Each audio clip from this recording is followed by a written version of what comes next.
মণিনন্দ উচ্চ বিদ্যালয়। এখানে আমার সামনে উপস্থিত আছেন আমাদের মাননীয় ভারপ্রাপ্ত প্রধান শিক্ষক মোহাম্মদ ইকবাল রানা।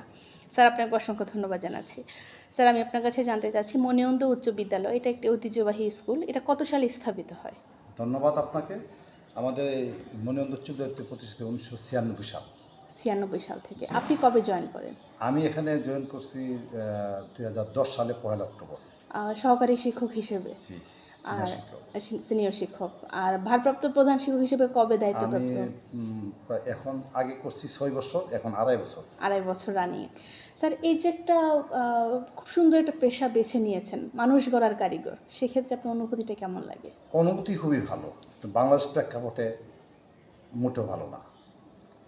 বাংলাদেশ প্রেক্ষাপটে শিক্ষকতা আসা মোটেও উচিত না আমি মনে করি। আচ্ছা। কারণ আমাদের জীবনযাত্রার মান এত খারাপ যে আমরা সামাজিকভাবেও খেয়েও প্রতিপন্ন, আচ্ছা। দোকানদারদের কাছে খেয়েও প্রতিপন্ন।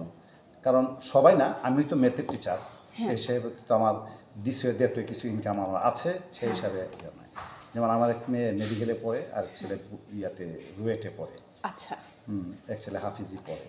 আচ্ছা। তো আমার বিষয়টা আমি বাদ দিলাম, আরও অন্যান্য শিক্ষক যারা আছে, জেনারেল সাবজেক্টগুলো নিয়ে আছে আছে, হ্যাঁ, আসলে খুব মানবতর জীবনযাপন করে।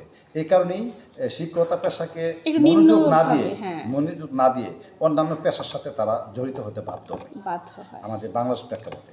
নতুবা শিক্ষকতার মতো মহান পেশা তো আর পৃথিবীতে কিছু নেই। তো শিক্ষকতা পেশাটা অত্যন্ত ভালো লাগে, কারণ এটা একটা নেশায় পরিণত হয়ে যায়। 1994 সালে শিক্ষকতায় আসি, জি। তখন আমার আব্বাকে বলতো যে শিক্ষকতা কয় টাকা বেতন পাওয়া যায়, আপনি কেন আপনার ছেলের শিক্ষকতায় নিয়ে আসলেন? আমার আব্বা বললো, সব ছেলেরা টাকা ইনকাম করতে হয় না, আর শিক্ষকতা একটা মহান পেশা, যেই ইজ্জত এবং সম্মান মানুষ গড়ার কারিগর, সেই হিসেবে আমার ছেলে এটাই। শিক্ষকতা একটা নেশা, কারণ আসলে আমার শিক্ষকতা ইচ্ছা ছিল না, কিন্তু আমার এক স্যার আমাকে আইনা যখন করলো, আমি জয়েন করলাম। জয়েন করার পরে আর ফিরে যেতে পারিনি আর কি। আসলে আমরা স্কুলে ছাত্রছাত্রীর সংখ্যা একটু কম, শিক্ষকের সংখ্যাও সীমিত। আচ্ছা। তারপরেও আমাদের আশা করি যে আখাউড়া উপজেলার মধ্যে আমরা মনে হয় সবচেয়ে বেশি ক্লাস আমরা নেই।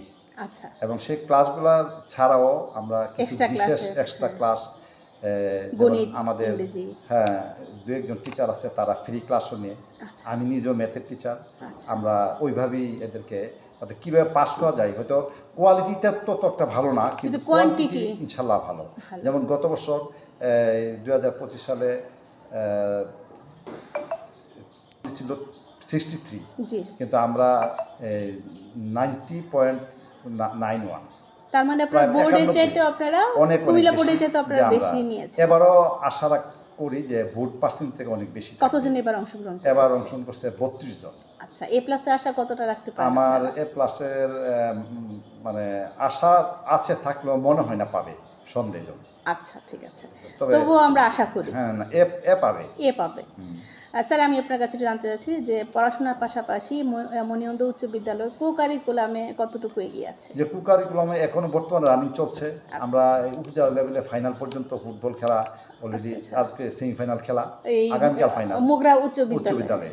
তো বুঝতেই পারছেন, কো-কারিকুলামে আমরা ক্রিকেটে, তারপরে সাঁতারে আমাদের চ্যাম্পিয়ন হয় না। ব্যাডমিন্টনে হয় নাই, কিন্তু দৌড়, সাঁতার, অর্থাৎ কো-কারিকুলাম অ্যাক্টিভিটিসটা আমাদের মণিনন্দ উচ্চ বিদ্যালয় খুবই ভালো। দৌড়, সাঁতার এগুলো কিন্তু আপনার শারীরিক ব্যায়ামেও কিন্তু অনেক ইনশাআল্লাহ খুবই ভালো।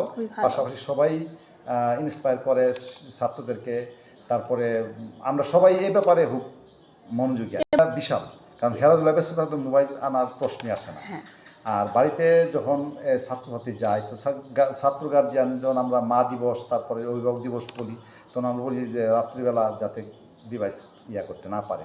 তারপর কিছু কিছু মা বাবা তো আছে, তারপর বিদেশ আছে, মা হয়তো কন্ট্রোল করতে পারে না, অনেকেতে আসি, থাকলেও গ্রামের থাকবে, এটাই স্বাভাবিক, কিন্তু মোটামুটি একটা কন্ট্রোল করতে হবে। আমি আপনার প্রচারের মাধ্যমে বলি, সারা দেশেরই সব অভিভাবকদেরকে এমন সচেতন হতে হবে যতটুকু সম্ভব, মানে এটা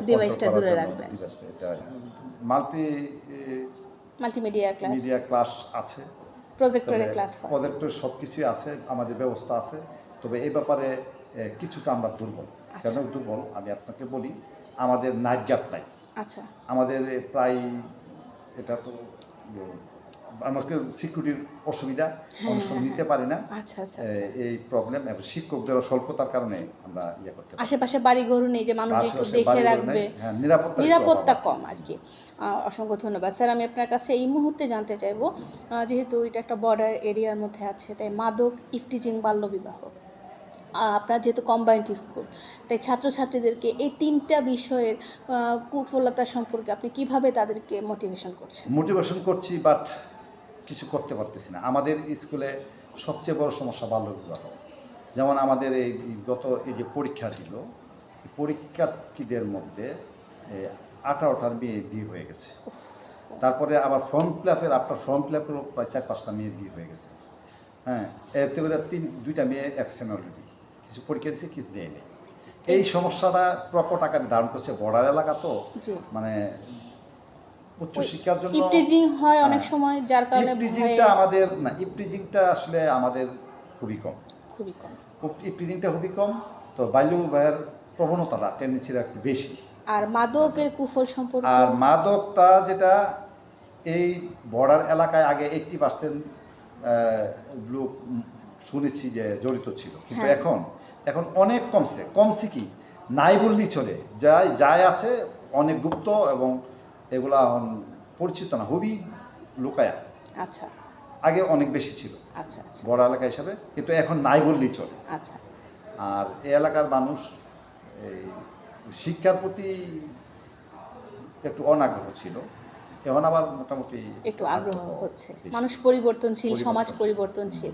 স্যার, প্রত্যেকটা মানুষের একটা স্বপ্ন থাকে। আপনি যেহেতু 94 সাল থেকে এখানে আপনি আছেন এবং আপনি দীর্ঘদিন যাবৎ অন্য আপনি, জায়গায় ছিলাম, এখন হ্যাঁ 10 সাল থেকে। 10 সাল থেকে, কিংবা এই স্কুলে দীর্ঘদিন যাবৎ আপনি ভারপ্রাপ্ত হিসাবে, প্রধান জি, শিক্ষক জি। হিসাবে আছেন, স্কুলটাকে নিয়ে আপনার স্বপ্ন কি? স্কুলটাকে আসলে আমরা প্রায় পুরাতন শিক্ষক যারা আছে আর নতুন আসে তাদেরকে নিয়ে প্রায় স্টাফ মিটিংয়ে বলি যে আমরা যতদিন চাকরি করি অন্তত কিছু একটা যদি আমরা অবদান রেখে যেতে পারি, তাহলে কেমন তার পর্যন্ত আমরা সব পাইতে থাকবো। সব। কাজেই এটা আমরা চিন্তা ভাবনা করি প্রায় ডেভেলপ করার জন্য, মানে এই গ্রামের একটা সচেতন মডেল একটা অভিভাবক স্কুল হিসেবে হিসাবে আমরা চিন্তা ভাবনা আছে। এবং ওই পাশের বিল্ডিংটা যেটা ওইটাও 4তলার জন্য আমি অনেক চেষ্টা করতে, চিন্তা হয়ে যাবে। আর পাশাপাশি যে কলেজের জন্য ওই যে মাঠ এখানে পড়ছে, আচ্ছা। কলেজ হবে। তো মানে স্কুল অ্যান্ড কলেজটা করার হ্যাঁ জন্য হ্যাঁ খুবই আমাদের ইচ্ছে। বড় ধরনের একটা পরিকল্পনা আছে, আশা করি যে ইনশাল্লাহ সাকসেসফুল হতে পারবো within short time.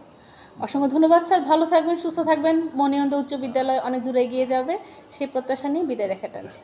Thank you.